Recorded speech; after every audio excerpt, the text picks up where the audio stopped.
Hello again, everyone. It's great to see you again. And we've had an opportunity there to find out how everyone's week has been and do our weekly check-in and grounding exercise. So now we're going to look at the topic for this week. Last week we talked about attachment and what it is. And this week we're going to look at why attachment matters, the relevance to our lives. Why do we even talk about attachment in this course? So we will be talking about attachment styles. We mentioned those last week, the patterns of behaviour. So we will be looking at those in a wee bit more detail. We'll be then talking about what this means for me and my family, why it matters and how it matters. And finally, we're going to be talking about attachment and our core deep beliefs that we develop in infancy. Babies this young are extremely responsive to the emotions and the reactivity and the social interaction that they get from the world around them. This is something that we started studying 30, 40 years ago, when people didn't think that infants could engage in social interaction. In the still face experiment, what the mother did was she sits down and she's playing with her baby, who's about a year of age. Are you my good girl? Oh. And she gives a greeting to the baby gives a greeting back to her. Yeah. This baby starts pointing at different places in the world, and the mother's trying to engage her and play with her. They're working to coordinate their emotions and their intentions, what they want to do in the world. And that's really what the baby is used to. And then we ask the mother to not respond to the baby. The baby very quickly picks up on this. And then she uses all of her abilities to try and get the mother back. She smiles at the mother. She points because she's used to the mother looking where she points. The baby puts both hands up in front of her and says, "What's happening here?" She makes that screechy sound at the mother, like, "Come on, why aren't we doing this?" Even in this 2 minutes, when they don't get the normal reaction, they react with negative emotions, they turn away, they feel the stress of it. They actually may lose control of their posture because of the stress that they're experiencing. Okay. I'm here. And what are you doing? Oh, yes. Oh, what a big girl. It's a little like the good, the bad, and the ugly. The good is that normal stuff that goes on, that we all do with our kids. The bad is when something bad happens, but the infant can overcome it. After all, when you stop the still face, the mother and the baby start to play again. The ugly is when you don't give the child any chance to get back to the good. There's no reparation, and they're stuck in that really ugly situation. So having seen the still face video, we want you to first of all discuss and think about what behaviours did the baby use to connect with mother or get her attention. So spend some time discussing that. We'll take feedback.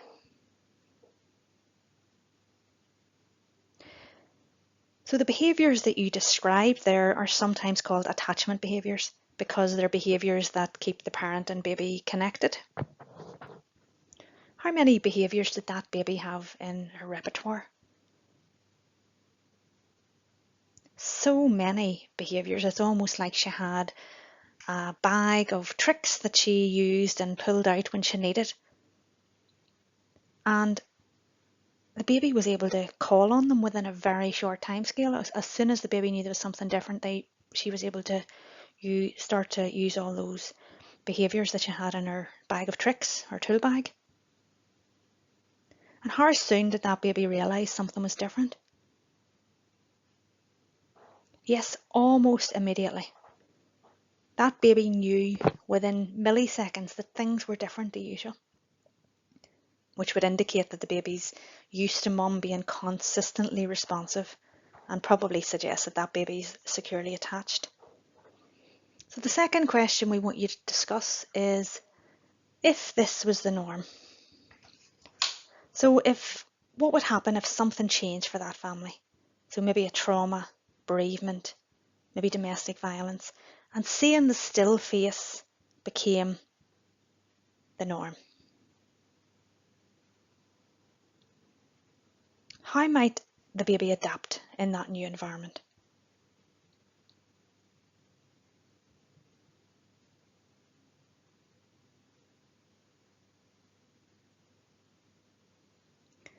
So the reason that we use this exercise is to highlight what we call attachment styles that we're going to describe in a minute.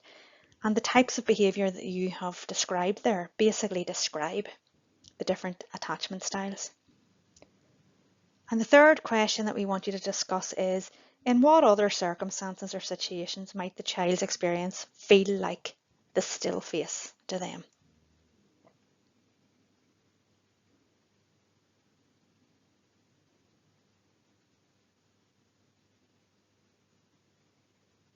In this video, the video that you watched, the still face experiment, Ed Tronick talks about the good, the bad and the ugly. And he says the good is that normal stuff that goes on that we all do with our kids, basically when things are going well. He says the bad is when something bad happens but the infant can overcome it. After all, when you stop the still face experiment, the mother and baby start to play again. And what he's describing there is rupture and repair. When we mess up and make up. And this messing up and making up is an important part of learning for our children. Remember the 30% figure that we talked about last week? And the ugly is when you don't give the child any chance to get back to the good. There's no reparation and they're stuck in that really ugly situation. So that is the rupture cycle we talked about, and it's what leads to insecure attachment. And think about Cara's mum. She wasn't able to repair the rupture. And in that case, the rupture was hunger and lack of touch, even though she really wanted to. Cara experienced the still face, not an actual still face, although it may be that her parents were filled with fear. So when she looked at her parents, she saw their fear, and we know that babies don't yet know that others are separate from them, so she would have experienced that fear as if she was experiencing it herself.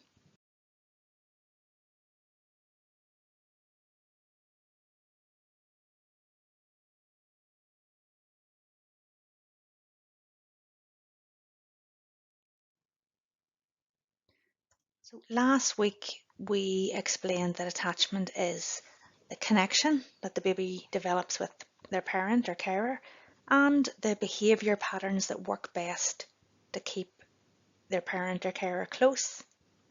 And those behaviour patterns generally fall into a small number of categories. And those categories are called attachment styles. So as we discussed, the baby in the still face experiment might have used a range of behaviour patterns. And you'll see that the different behaviour patterns you thought the baby might have used are examples of what are called different attachment styles. So while we will tell you the commonly used names and terms for the attachment styles, we're also going to show you a symbol or image for these, as many people find that they kind of stick in your head better, the image or the symbols, and they give you a sense of the kind of characteristics of each style. But don't worry, you don't need to know them all. You don't need to remember the terms. You don't need to remember the images.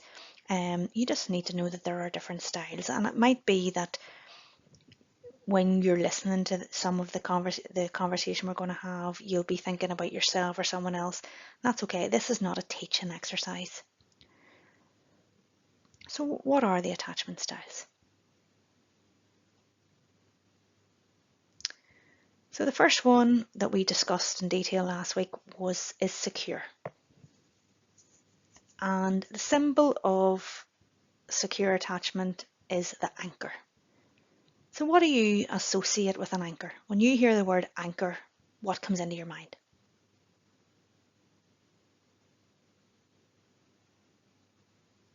Remember what we discussed about secure attachment last week? Think about that baby in the still face experiment and how, despite being placed in a really stressful situation at a very young age, she was still able to repair that rupture with mum and bounce back. And we would guess that that probably shows that the baby has developed a secure attachment style.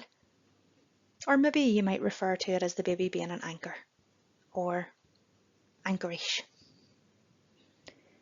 So the second attachment style is, in psychology, would be known as avoidant, and lots of other terminologies as well. There's lots of names for these attachment styles. And the symbol for this is an island. So if I say an island, look at that picture. It's a tropical, deserted island, basically. What words spring to mind?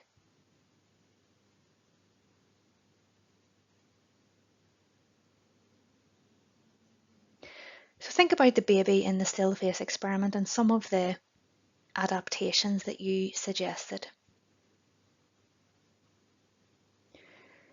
If the baby in that experiment had adapted to a change in their environment by giving up and stopped trying to connect or stopped trying to show their distress, this might have shown that the baby had developed an avoidant attachment style, or the baby had become an island or become islandish. So the third attachment style is sometimes called ambivalent. That's the psychological term, and there's other terms again, resistant and things. But the symbol we use for this is a whirlpool. And what do you associate with a whirlpool? When I say the word whirlpool, think about two conflicting tides meeting. What's the characteristics of a whirlpool that spring to mind?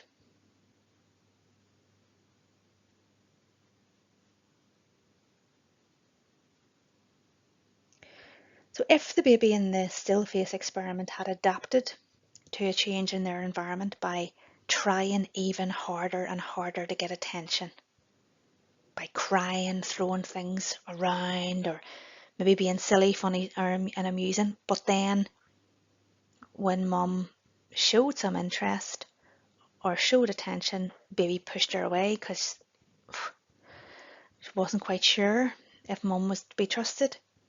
This might have shown that the baby had developed an ambivalent style of attachment, or maybe you might describe it as being a whirlpool or being whirlpoolish. So the final stage of style of attachment is called disorganized. And the symbol that we use for this is a thunderstorm. Now, if you look at that image, or I say the word thunderstorm, what are the characteristics of a thunderstorm? Think about a thunderstorm. What springs to mind? And if the baby in the still face experiment had adapted to a change in their environment by trying even harder to get attention, by self-harming, by breaking or damaging things, by maybe being violent and hurting mum or hurting themselves, that might have shown that the baby had developed a disorganized attachment style. Or you might refer to it as the baby being a thunderstorm or becoming thunderstormish. You remember this slide from last week when we were talking about insecure attachment? And we said that insecure attachment tends to develop when a baby is distressed. And then for whatever reason, remember the reason doesn't matter to the baby, it's just what the baby experiences, they don't get context. So for whatever reason, the carer either does not respond to the baby, or sometimes they do and sometimes they don't. Well, let's break those down. The difference between the carer not responding to the baby or not consistently responding. So if the carer does not respond to the baby,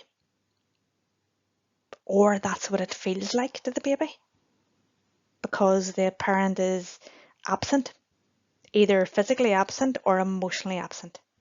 And that could be due to intentional neglect, but it also could be due to other things like bereavement, or the parent not actually fully understanding that the baby has emotional needs as well as physical needs. Maybe the parent has depression, maybe they're experiencing trauma, poverty, whatever. This baby will tend to feel like they don't matter. They'll maybe feel like they're not seen by the caregiver. And they will adapt by becoming an island. Or they may adapt by becoming the island again. And this is all unique, individual. So islands are sometimes described as withdrawn, passive, distant, aloof. Maybe they're compliant, obedient. They can be unemotional, but with occasional seemingly uncharacteristic displays of anger or distress, as they try in vain to hide any signs of emotional distress. And this becomes a lifelong pattern. Remember, attachment is not just about babies. This pattern becomes lifelong, a pattern of avoiding closeness and only really trusting yourself.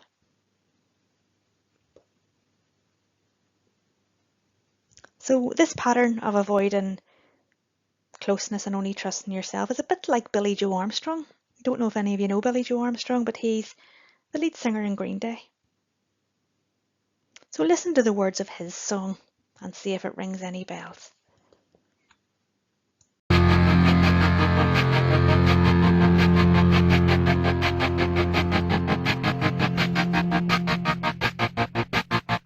I walk a lonely road, the only one that I have ever known.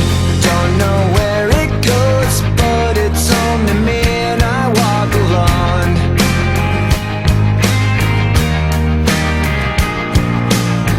I walk this empty street on the boulevard of broken dreams, where the city sleeps and I'm the only one and I walk alone.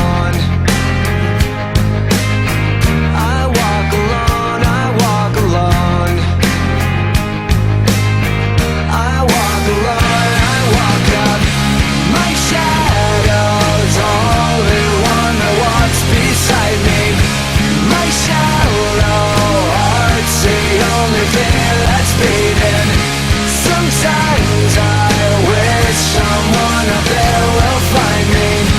Till then I walk alone.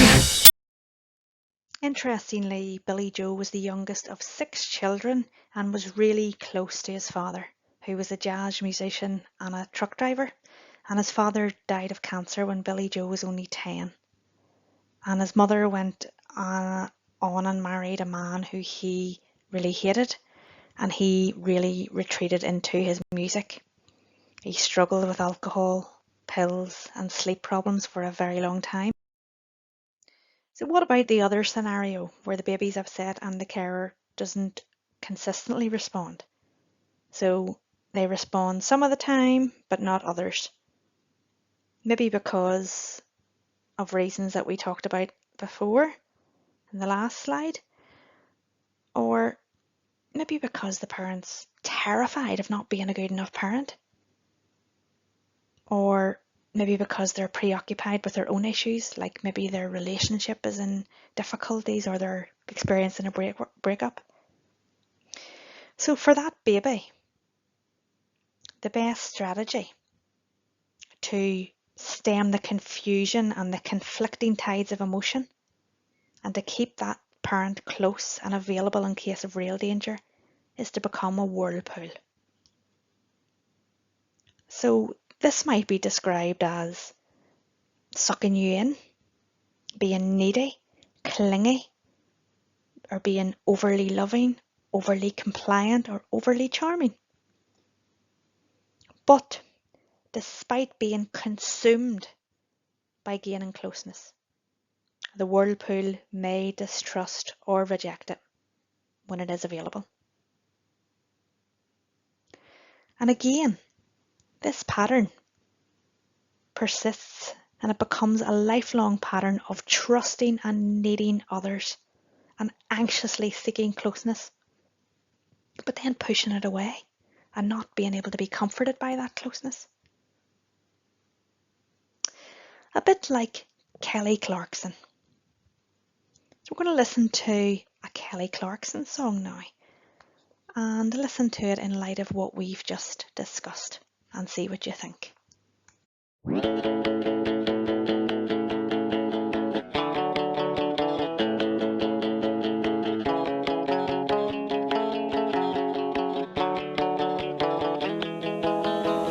Guess this means you're sorry.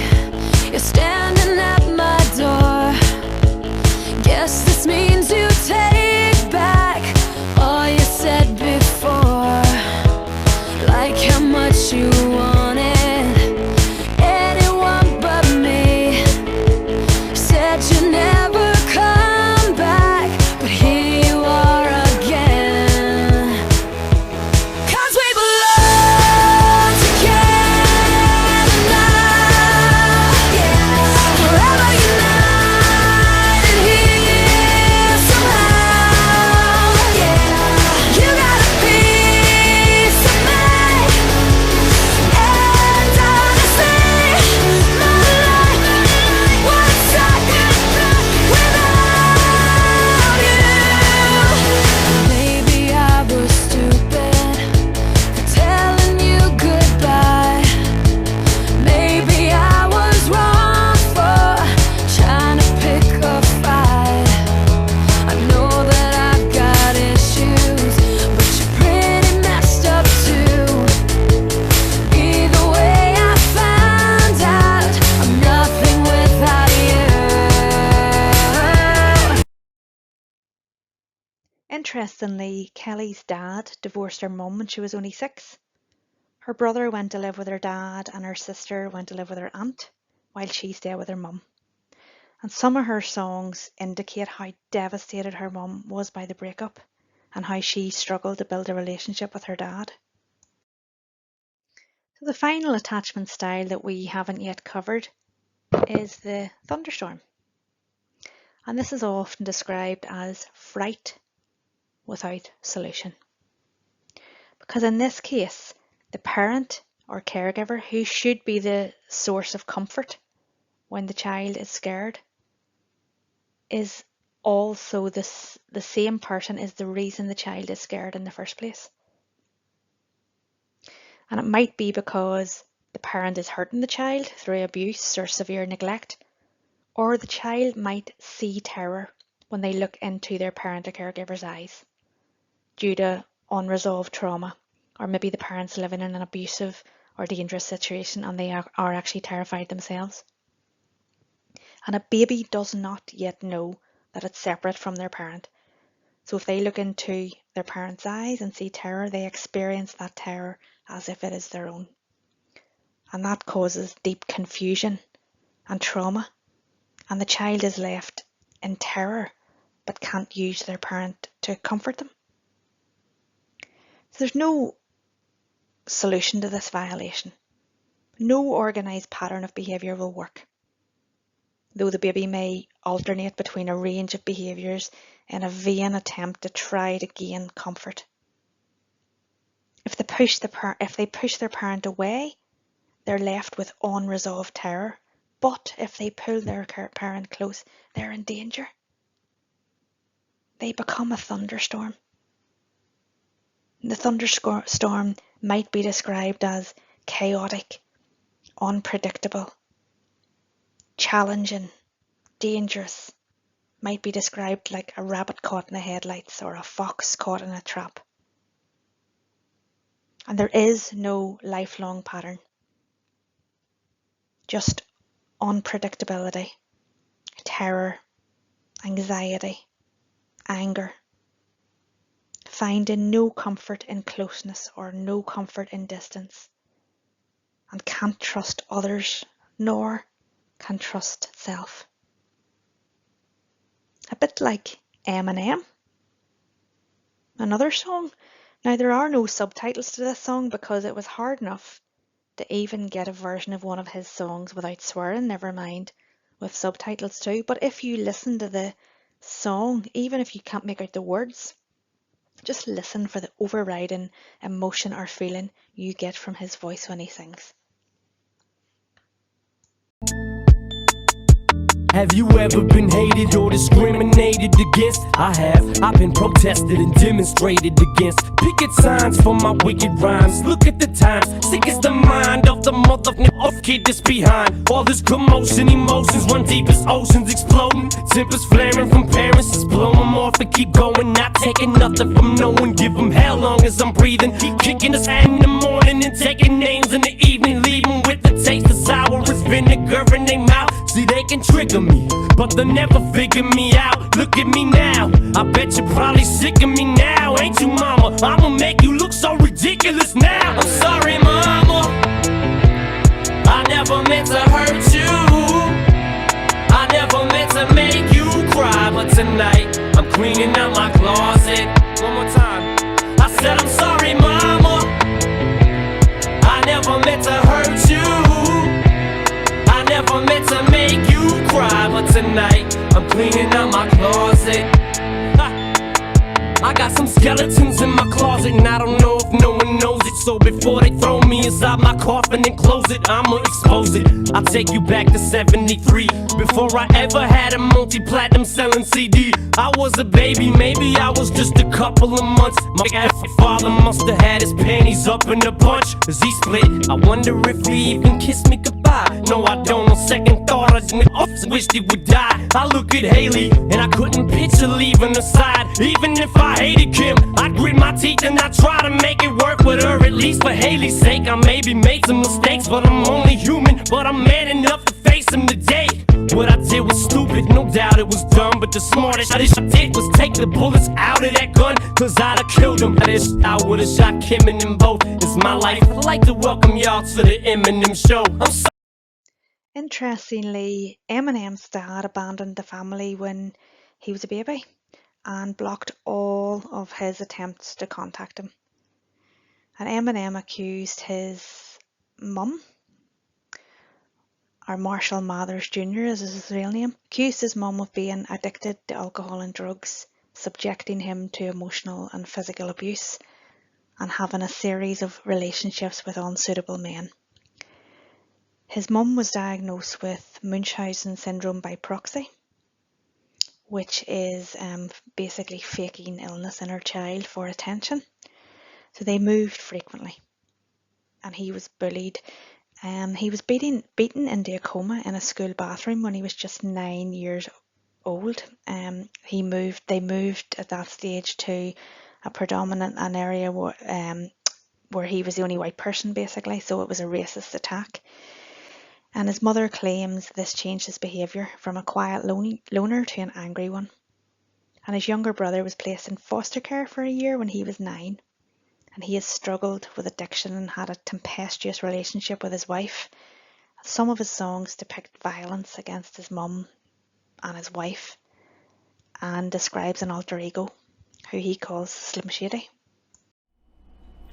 So today we are going to talk a little bit more about attachment styles, and we are going to compare attachment styles to the movie Frozen. So first, let's talk about Elsa. Elsa has a great line in the film where she says, "Yes, I'm alone, but I'm alone and free." And this is a wonderful illustration of the romanticism that often surrounds the avoidance inner monologue. And she tries to keep a great amount of distance around herself because she's convinced she will hurt anyone that loves her. It is important to know, and this might help us to have some empathy and sympathy for individuals with avoidant attachment, that they weren't born that way. They got that way typically because there was some significant trauma and or tragedy in their life. So in Elsa's circumstance, there are two tragedies. So the first tragedy is she accidentally freezes her sister. Then her father teaches her to conceal, right? To conceal and don't feel. And then he isolates her from her sister. Secondly, when their parents die, Elsa is put to the test and she implements the only strategy she knows, which is, again, to conceal, not to feel. She withdraws and creates this distance and ultimately runs away, right, to build her new ice castle. She withdrew, and it was with good intention, but she had to confront a lot of fear all the way up until the end of the film before she could really allow herself to feel love again. And it was actually through Anna's sacrifice that she's finally able to experience that. So now let's take a look at Anna. Anna's attachment style is pretty evident right away. She immediately falls for Hans. She agrees to marry him after not even an hour. So immediately we see, their dialogue is, oh, love is so great, love is this, love is that. Anna is this romantic. She's looking for love. She's looking for attention. She wants that merged relationship with all the intimacy. And she will fall headlong into something without thinking about it in order just to feel that way. As the film progresses and she interacts more with Christoph, you start to see how a normal, secure kind of relationship would progress, right? There's collaboration, there's working together, there are experiences outside of that rush of romantic engagement. There's real life going on, and they're figuring out how they work together, and they're learning things, and she meets his awkward family, and that there's something very human in that. And over time, she starts to realize what real love is. And so Christoph's secure attachment draws her more towards that end of the spectrum. And he is who we will discuss next. So Christoph also was orphaned, but he was taken in by the trolls. And we have this scene where they're kind of talking about him being a fixer-upper and whatnot. But overall, you get the sense that they're a very loving and stable home that he grew up in. Additionally, there is a scene where they are racing away from some wolves. And Anna says, I want to help, and Christoph says, I don't trust your judgment. And when he says that, and she's like, what do you mean you don't trust my judgment? And he's like, well, you were just going to marry someone you just met. So, in that dialogue, it's revealed that Christoph has a greater sense of appropriateness, right? He has a better idea of what it means to develop a relationship with someone, that it happens over time. It doesn't happen just like that. And it's poor judgment to assume that it could. And that is more of a secure kind of attitude. Lastly, we have Hans. He describes his childhood as being the youngest of 10 brothers, and that he had no chance for success. And so whatever his upbringing was, in his direction, he turned towards a more disorganized form of attachment, right? So Hans really represents a more pathological response to trauma. What can happen when someone is maladaptive to a profoundly negative experience, becoming manipulative, becoming power hungry, becoming overly concerned with control as substitutes for love. So I just want to wrap this up with kind of a visual. It's not just one radio dial, it's like a digital equalizer. You've got all these different spectrums, and the dial may be pushed in any different direction depending on context, depending on who you're interacting with. You might think of it more as like an XY axis. We've basically created a plot. You could move around in any one of these quadrants based on your context, your history. Because remember, these characters that we just discussed, they all had trauma in childhood. They all experienced loneliness to some degree, and yet they evolved in 4 different ways. And they can be molded by our adult relationships and experiences. And we're going to talk about that a little bit more in our next lecture. So you've heard about the different attachment styles. But the question is, what does it actually mean? Why does that matter? Remember from the previous slide that your predominant style, so whether you tend to be kind of islandish or whirlpoolish or an anchor or maybe even a thunderstorm or thunderstormish, your predominant style tends to remain throughout your life unless you develop awareness or you have an influential relationship in your life that leads you to move back towards a more secure form of attachment. That's called earned secure, as we discussed before. And also these behaviour tendencies tend to emerge more when we're under stress or in certain situations. So you might, for example, your work colleagues might experience you as a secure anchor, but you may be more likely to be islandish around your partner. So I'm sure that while you were listening to, when we were discussing the different styles, you were thinking about yourself, thinking about your children, and thinking about other people in your life, identifying who's an anchor and who has maybe a tendency to be islandish or whirlpoolish or thunderstormy. So if you're comfortable doing so, share these observations with your group. What do they mean? What will you do differently with this knowledge?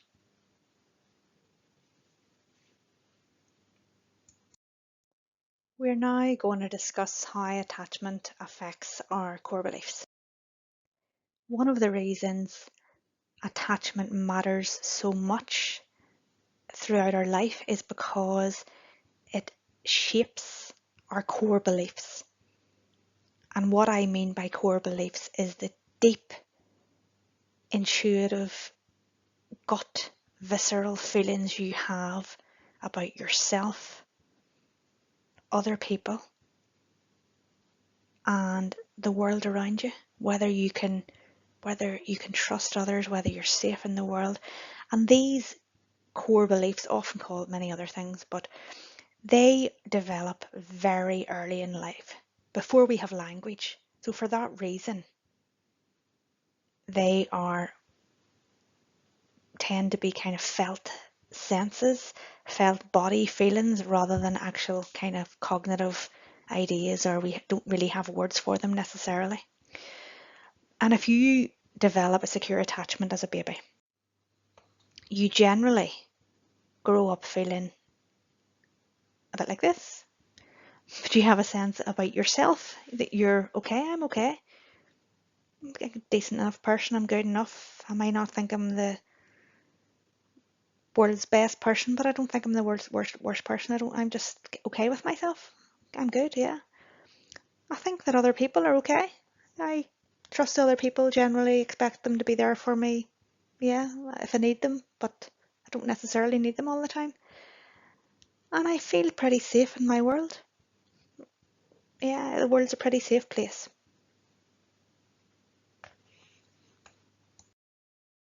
But if I haven't developed a secure attachment, if I have an insecure attachment, my core beliefs are going to be very different.